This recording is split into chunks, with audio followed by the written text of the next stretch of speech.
Et bonjour à tous, j'espère que vous allez bien. Aujourd'hui, je vais vous parler d'un récepteur TNT de marque Visionic et de modèle VNT-200. Mais avant, j'aimerais revenir sur un point, car j'ai publié une vidéo la semaine dernière sur j'ai pris une châtaigne sur l'alimentation. Donc là, je reprends ma carte de la dernière vidéo, c'était un répartisseur CPL. Donc, j'en parle jamais, mais vous me voyez souvent toucher dans les alimentations des appareils. Alors, il y a une chose qu'il faut savoir, c'est que il y a quand même un risque de toucher dans une alimentation, notamment partie primaire de l'alimentation, le gros condensateur que vous voyez ici. Les petits ici peuvent également rester chargés. Donc, c'est pas parce que l'appareil est débranché du secteur qu'il n'y a plus de jus et de danger dans l'appareil. Au contraire, les condensateurs peuvent rester chargés. La plupart d'entre vous ont regardé la vidéo que j'ai postée la semaine dernière. Elle fait 10 secondes. Ça peut prêter à sourire, mais parfois ça peut être fatal sur certaines personnes. Si une personne comme vous, par exemple, ou une personne de votre entourage se prend une décharge électrique qui est importante, que l'on se sent pas bien, qu'on a mal à la tête ou qu'on est très fatigué après, le mieux c'est quand personne ne le fait ça, hein, mais le mieux c'est quand même d'aller consulter un médecin parce qu'il peut y avoir un souci avec les reins ou le cœur. Donc c'est pour ça il est quand même important de consulter malgré que personne ne le fasse. Si je dis ça, c'est uniquement parce que ça peut sauver des vies. Donc voilà pourquoi j'en parle. Donc si j'ai posté la vidéo de 10 secondes la semaine dernière, c'est pas pour rien. C'est pour en parler maintenant dans cette future vidéo. Donc moi, je travaille sur une surface en bois, c'est bien isolé. Donc c'est pour ça que je peux me permettre de poser une carte comme ça sur l'établi. Par contre, avant de poser la carte, je fais très attention qu'il n'y ait aucun métal qui puisse faire contact. Par exemple, une cosse ou une patte de composant ou un bout de fil, un fil d'étain. Parce que lorsque vous allez mettre sous tension, vous allez faire un court-circuit. Donc c'est pareil. J'ai parlé des condensateurs qui restent chargés, ça peut être un coup de jus, mais vous pouvez également faire éclater un composant s'il y a un court-circuit en dessous. Le condensateur là, que vous voyez, j'ai déjà vu ce condensateur éclater. Et quand ça éclate, ça peut faire très mal. J'ai déjà vu sur l'établi d'un collègue, d'un ancien collègue, ce condensateur-là éclater. Celui qui est marqué ici, 22 microfarad, 400 volts. Je le retourne pour bien que vous voyiez. Donc voilà pourquoi il vaut mieux avoir un plan de travail bien propre, qu'il n'y a rien qui traîne dessus pour éviter tout contact. Lorsque vous allez mettre sous tension.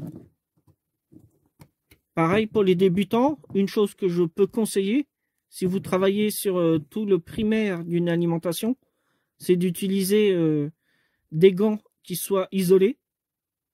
Et pour ceux qui ont peur, parce qu'un circuit comme ici, le TNY 278, lui, il peut éclater. Et vous pouvez vous prendre un morceau dans les yeux au cas où, si jamais l'alimentation pète. Ça, c'est surtout adressé pour les débutants, hein. Ils peuvent mettre une paire de lunettes de protection en plastique pour protéger les yeux, à la rigueur. Lorsque l'on est face à une alimentation comme ça, avant de toucher à quoi que ce soit un peu partout, bon là il y a des fils donc c'est plus facile, mais il faut retourner la carte, repérer où il y a les condensateurs. Alors condensateurs chimiques ou les MKP comme cela, ils peuvent rester chargés. On prend une pince qui est isolée. Si vous avez peur, vous pouvez prendre des gants en plus isolés électriquement. On prend une résistance de par exemple 10 kOhms et 1 watt qu'on vient plier les pattes, et avec la pince on va venir mettre la résistance entre les pattes du condensateur. Comme ça met une charge sur le condensateur et on va décharger le condensateur. Alors maintenant passons à notre décodeur TNT, récepteur TNT, c'est pareil, Visionic VNT-200. Donc on va surtout se concentrer sur l'alimentation. Donc je tiens le transfo parce qu'il est HS. J'ai trouvé sa panne vite fait en ouvrant le boîtier. En fait, c'est tout simplement qu'il a été arraché. Hein. Littéralement, parce qu'il reste des pins qui sont soudées et qui sont absentes du transformateur. Donc la panne, elle vient d'ici. Alors ensuite, pourquoi je fais cette vidéo sur ce décodeur TNT? Tout simplement parce qu'ici, on a encore un TNY. Sauf que cette fois-ci, c'est un 176 PN. Il est encore moins puissant que celui qu'on a vu la dernière fois dans la vidéo. Alors, ce décodeur, c'est un décodeur qui ne vaut pas cher du tout. À l'époque, il devait coûter entre 8,50 € et 10 €. Donc, on va dire que dalle, quoi. Mais gros problème, l'alimentation est pourrie de chez pourri. En fait, c'est simple, il n'y a aucun filtrage. Alors, je reprends la carte de l'alimentation de la dernière vidéo qu'on a vue. Vous voyez, alors j'enlève les fils pour qu'on puisse bien voir. On a une double self ici. Et on a condensateur antiparasite. En fait, il faut savoir que le TNY, il travaille à une fréquence très élevée. Et si vous n'avez pas ce genre de filtre, les fréquences que vous produisez peuvent se répercuter sur le réseau 220. C'est pour ça que je vous ai dit que le CPL était affreux parce que ça mettait beaucoup de fréquences sur le 220. Ça peut gêner un poste de réception, une télé chez un de vos voisins dans un immeuble par exemple. Donc là, il n'y en a pas du tout. Donc je doute que ce genre de décodeur soit de normes européennes, on va dire. Peut-être qu'il y a une étiquette dessus qui veut bien le faire croire. Oui, c'est eux, mais il n'y a aucun filtrage. Voilà. Ils ont réduit les coûts, mais vraiment au maximum. On n'a pas d'interrupteur, c'est constamment sous tension. Lorsque l'on met l'appareil en veille, il se met en veille parce qu'il va consommer moins de jus, mais les tensions 5 volts et 12 volts qu'on a en sortie de l'alimentation, elles sont toujours présentes.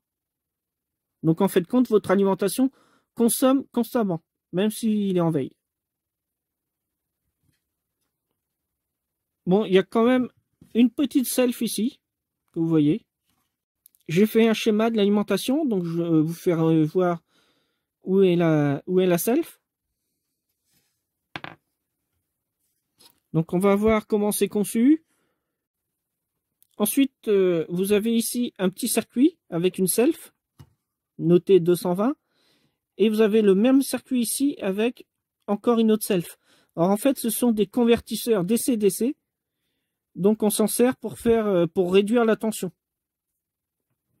Donc à partir d'un 5 volts, on peut obtenir un 3,3 ou du 1,85 volts ou autre. On peut obtenir, c'est à volonté, il suffit de calculer les résistances qui vont avec pour faire le convertisseur.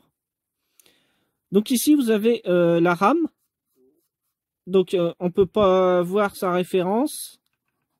Il y a une étiquette bien sûr. Ici, vous avez les proms. Alors, vous voyez, il y a un coup de peinture dessus et ça a été gratté, poncé. Donc, on ne peut pas voir la référence du circuit, de la mémoire. Ici, vous avez le microcontrôleur. Donc, en fait, c'est un ALI. Alors, c'est la marque ALI. M310 1CB1. Je n'ai rien trouvé sur ce microcontrôleur-là. C'était à prévoir. Ici, vous avez son quartz pour que le microcontrôleur puisse fonctionner. Et c'est un 28,8 MHz. Et pour qu'il fonctionne, ce microcontrôleur, il a besoin d'une tension d'alimentation de 3,3 volts. C'est pour ça qu'on va s'y intéresser. Il y a un petit régulateur ici. Donc, vous voyez, quand on voit le régulateur, on voit qu'il y a 4 pattes. Je n'ai pas dit qu'il était à 4 pattes. Hein. Ça, c'est une autre histoire. Donc, on a une patte au milieu et une patte à droite. Gauche, milieu, droite et une au-dessus. Donc, ce qu'il faut savoir, c'est que la patte qui est au-dessus, elle est reliée électriquement avec la patte du milieu. Donc, on on prendra une alimentation que j'injecterai sur le décodeur. Et ensuite, on fera une mesure des tensions pour savoir exactement comment il est câblé. Donc on verra. Donc c'est marqué SA1117 BI-3.3. Donc on peut le remplacer par un régulateur quelconque où c'est marqué 1117 et à côté 3.3. Donc c'est du 1 ampère max, mais on n'aura jamais 1 ampère de tirer sur ce genre de régulateur. Il va péter bien avant.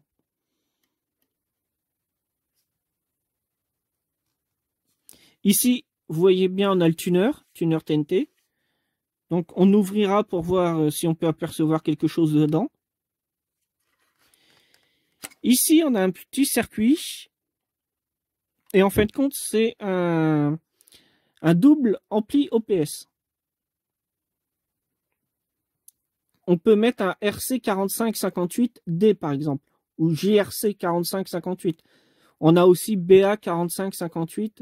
Après, le début du modèle du composant qui est écrit juste avant le 4558, c'est différent suivant le fabricant. Mais en fait, c'est le même circuit. Donc après, on voit qu'il y a différents composants. Il y a des petits transistors en CMS. Prise Péritel, donc ça c'est fini, hein, la prise Péritel. Maintenant, on est passé au HDMI, au full HDMI. Consommation, vous voyez, 5 watts. Hein. Donc maintenant, je vais enlever la face avant. Je vais enlever la vis qui est ici à droite. La vis qui est ici à gauche. Je pousse pour bien voir dans le téléphone. Et je vais sortir la carte. Donc si vous le démontez, il y a également une vis derrière que j'ai déjà ôtée. Hein. Bon, alors sans la face avant, on y voit déjà un peu mieux. Alors ça, si vous avez une panne sur ce genre d'appareil, ne cherchez surtout pas à le réparer. Rachetez directement un appareil, hein, ça vaudra mieux. Vu la conception, même les condensateurs, vous voyez la marque, c'est marqué Chong. Chong. Donc ça, c'est du chinois. Et c'est du condensateur qui vaut absolument rien. Celui-ci, par exemple, le 10 micro 400 volts, vous l'avez pour 10 centimes, même pas. Même pas 10 centimes. Donc ça ne vaut absolument rien. Et c'est tous les condensateurs comme ça de l'appareil qui sont de très mauvaise qualité.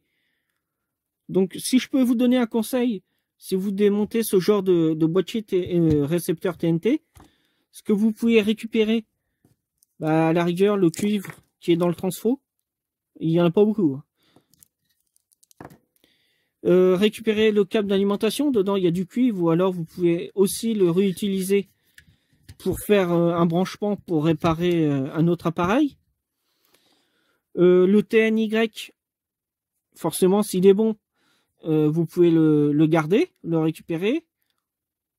Le TL 431 ici, en considérant que l'alimentation était bonne avant de commencer à le désosser, sinon c'est pas la peine. Parce qu'en général, lorsqu'on a une alimentation comme ça qui claque sur la partie primaire, on change d'office le petit optocoupleur que vous voyez ici, le PC817. Et bien souvent, moi je le fais parce que ça coûte 10 centimes. Le TL431 que vous voyez ici, qui sert à la régulation de l'alimentation. Parce qu'il peut souvent dégager. Et en fait, lorsque vous allez remettre sous tension, comme votre circuit ne va pas savoir qu'il n'y a pas assez de jus ou qu'il y a trop de jus en sortie d'alimentation, lui, il va continuer à débiter sans cesse. Donc, c'est en quelques microsecondes. Hein. Eh bien, vous allez claquer l'alimentation directement lorsque vous allez la mettre sous tension. Tout simplement à cause de soit du optocoupleur ici qui est défectueux ou du TL431 ici. Donc, c'est deux composants qui valent rien et qu'on peut changer comme ça facilement en plus. Ça prend pas de temps de les changer. Un coup de tresse à dessouder et c'est bon. Donc ensuite, vous pouvez récupérer à la rigueur le petit condensateur céramique de 1 nanofarad 1 kV qui est ici. Pareil pour celui-là. La diode de redressement ici, du secondaire. La diode qui est ici. les petites résistances CMS si vous avez un fer à air chaud. Les diodes qui sont ici. Donc vous voyez, il y a 4 diodes. Il y en a 2 qui sont regroupées ensemble. Alors je fais du bruit en tournant l'appareil, je suis désolé. Et 2 autres ici. Ça, c'est le pont de diode, constitué de 4 diodes différentes. Et comme dans beaucoup d'appareils, ce sont des classiques, ce sont du 1N4007 que vous avez ici. Donc ensuite, quoi récupérer? Bah, peut-être à la rigueur le récepteur ici infrarouge, la LED, les convertisseurs DC-DC en considérant qu'ils soient bons. Les 2 petits selfs que vous voyez ici, il y en a une là et il y en a une qui est cachée par les 2 condos. Voilà, c'est noté 220. Ensuite, si le fusible est bon, vous pouvez le récupérer. Le connecteur qui va avec le câble d'alimentation. Mais après, il n'y a pas grand-chose. Le quartz. Le double ampli OPS, puisque le 45-58, on le retrouve dans énormément d'appareils. Donc ça peut servir. Ici, vous avez un transistor. Il a l'air haut sur patte. Donc avec une pince coupante, vous le coupez. Vous n'avez même pas besoin de le dessouder. Sinon, le reste, c'est poubelle. Il n'y a rien d'autre à récupérer dedans. Voici le schéma de l'alimentation. Donc le circuit PU1, c'est un TNY 176PN. Il est moins puissant que celui qu'on avait vu sur notre appareil CPL. Donc on commence déjà, on a le 220. On a un petit fusible de 500 mA ou 0,5 A temporisé. C'est pareil. Ensuite, on a un pont de diode avec 4 diodes 1N4007. On a le GND primaire ici, sur les 2 anodes des diodes. Ici, on ressort sur l'alimentation positive. Donc, sur EC2, on a à peu près 320 volts. Ensuite, on passe par une self L1, donc c'est cette self ici. Ça permet d'éliminer certaines fréquences quand même. Et ensuite, on a un deuxième condensateur EC1. Donc, ce sont les 2 condensateurs qu'on voit ici. Donc ça, c'est pour le lissage de la tension. Et ça, c'est pour le redressement avec le pont de diode. Et la protection, c'est le fusible. Donc, on arrive directement ensuite sur un transformateur, sur le primaire du transfo. Lui, il revient ici sur le drain, en pin 4. Lorsque PU1 fonctionne, on ressort par la source, donc pin 5, 6, 7 et 8, comme on avait vu. On passe par une petite self L2 et on retourne au GND primaire. Donc la self L2, c'est cette petite self que vous voyez ici, de couleur verte. Donc pour les résistances que vous voyez un peu partout, j'ai mis les valeurs ici. Valeur des condensateurs et valeur des résistances. C6, qui est ici, c'est un petit condensateur CMS, donc je vais le mesurer après pour voir sa valeur. Parce que c'est pas écrit dessus, on peut pas arriver à la lire. Donc voici les références. Alors la petite diode de redressement que vous voyez ici sur le petit bobinage ici, c'est une classique AN4148.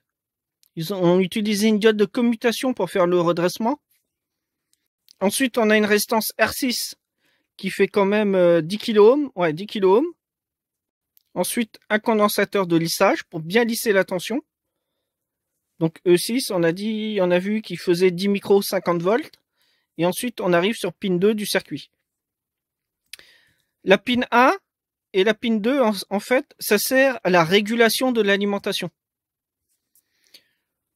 On a des tensions de sortie de l'alimentation qui viennent alimenter tout l'appareil. Et on récupère ces tensions d'alimentation. Donc là, dans notre cas, on utilise uniquement le plus 5 volts. On ne se sert pas du plus 12 volts pour la régulation. Donc, on passe par des résistances. Le TL431 que je vous avais vaguement parlé tout à l'heure. Donc c'est en fait une diode programmable. Donc on a le plus 5 volts. On passe par une résistance. Ensuite, on vient dans un optocoupleur. Donc on vient envoyer un petit signal lumineux à l'intérieur, hein, on voit rien du tout, sur un transistor, un phototransistor, qui vient ensuite conduire. Donc une fois que lui conduit, ce que j'ai ici sur PR8 se retrouve au GND primaire. Donc tout ce petit montage là vient dire en pin 1 du circuit intégré si on a assez de tension ici en sortie ou si je suis trop bas. Alors si je suis trop haut, lui il va venir dire au circuit attention, il faut envoyer moins de sauce. Si je suis trop bas, lui il va venir lui dire attention, il faut mettre plus fort. Donc ça se passe en microsecondes, on a le temps de rien voir hein, au niveau de sa régulation. Et là ici en pin 2, on a une tension d'alimentation qui se crée grâce au bobinage secondaire qu'on retrouve dans la même partie que le primaire de l'alimentation. Alors si vous avez une panne ici par exemple, C2 qui est HS, vous allez venir détruire le circuit PU1.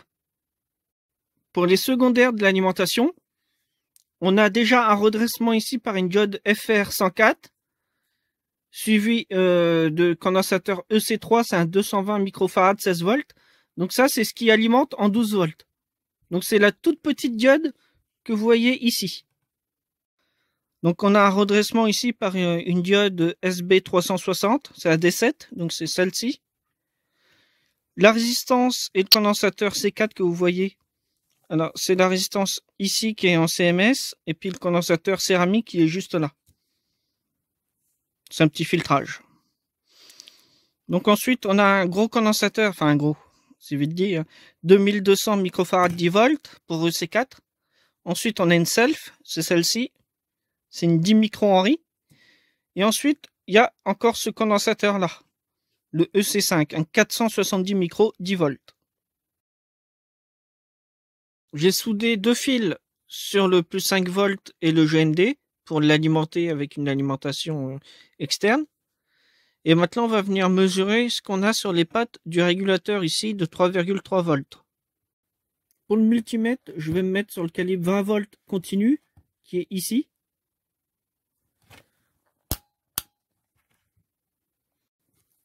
Alors maintenant, je mets sous tension.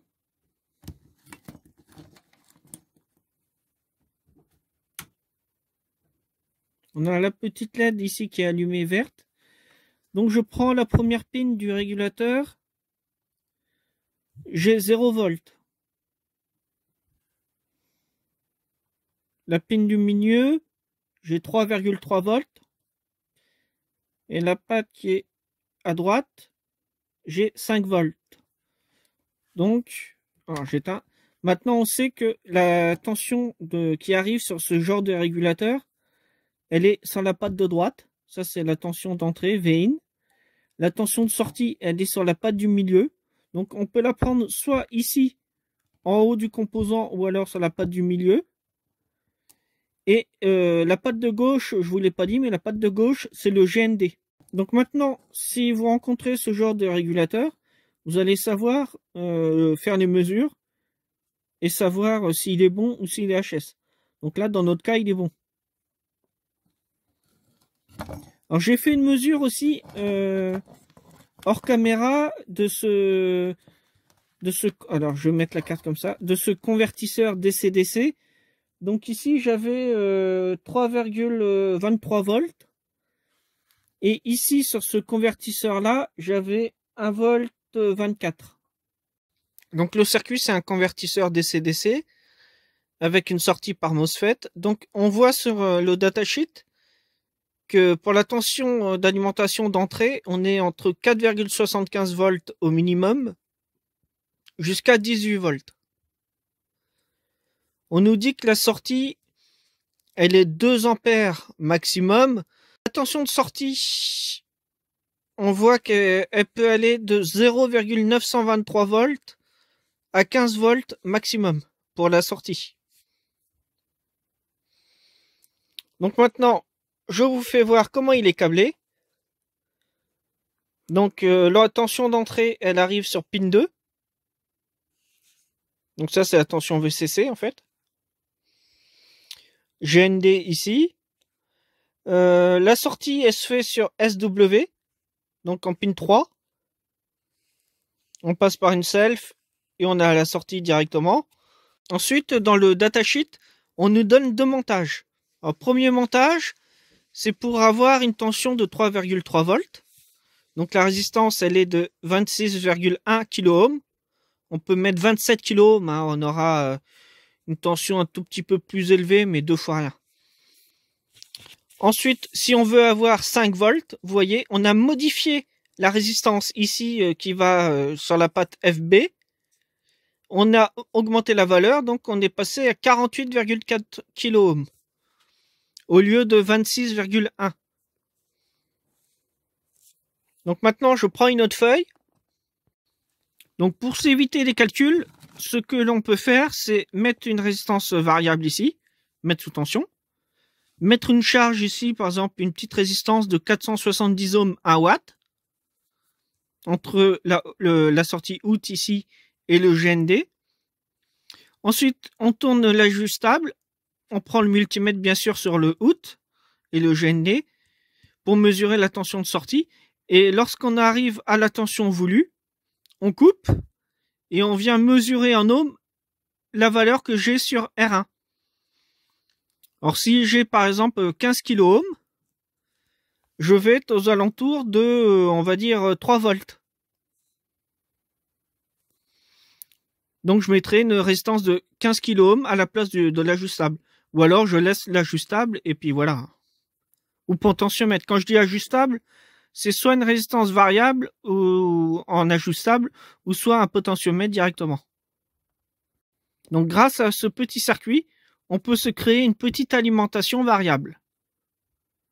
J'ai ôté le bout de tôle qui était sur le tuner. Donc à l'intérieur, on peut voir ça. On a un quartz ici de 16 MHz. Ici, on a un circuit intégré, c'est le TDA 18218HN. Donc ça, c'est pour la réception TNT. Je vous avais parlé ici du 4558. Donc vous voyez, en haut ici, on a 3 condensateurs et ici, on a 3 autres condensateurs. En fait, cette partie-là, c'est une petite préamplification en tension de l'audio. Donc on a la voix gauche et la voix droite. Donc ça, c'est la partie son.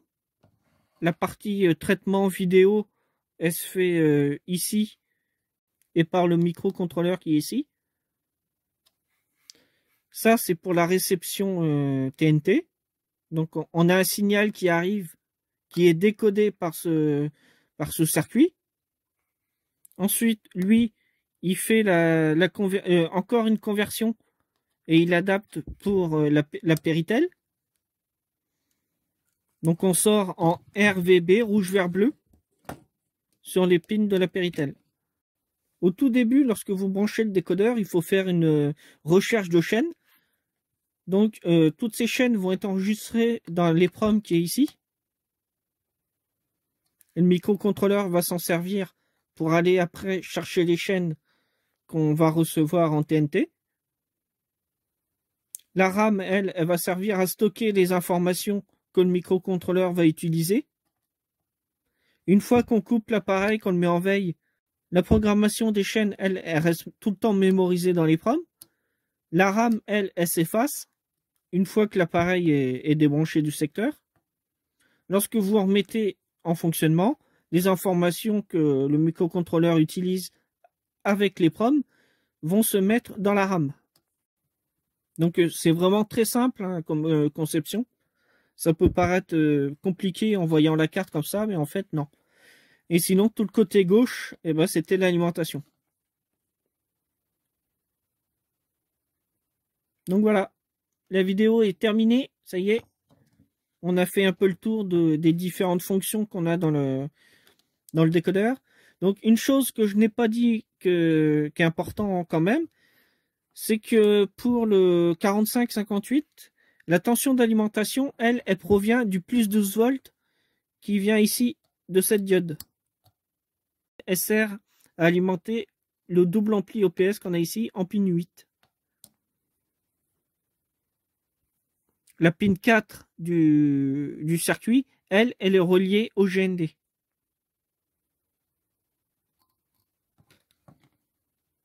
Alors j'espère que cette vidéo vous a plu, que vous en avez appris encore un peu plus. Je pose la carte comme ça que vous puissiez bien voir.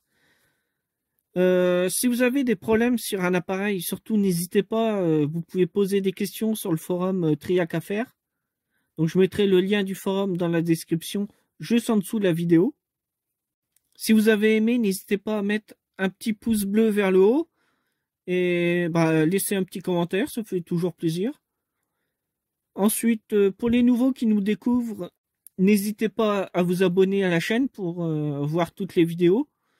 N'hésitez pas non plus à mettre la petite cloche qui est juste à côté pour recevoir une notification à chaque fois qu'une vidéo sortira. Lorsque vous êtes sur la page Triac Affaires, vous pouvez aller sur Communauté et là je laisse des messages de temps en temps.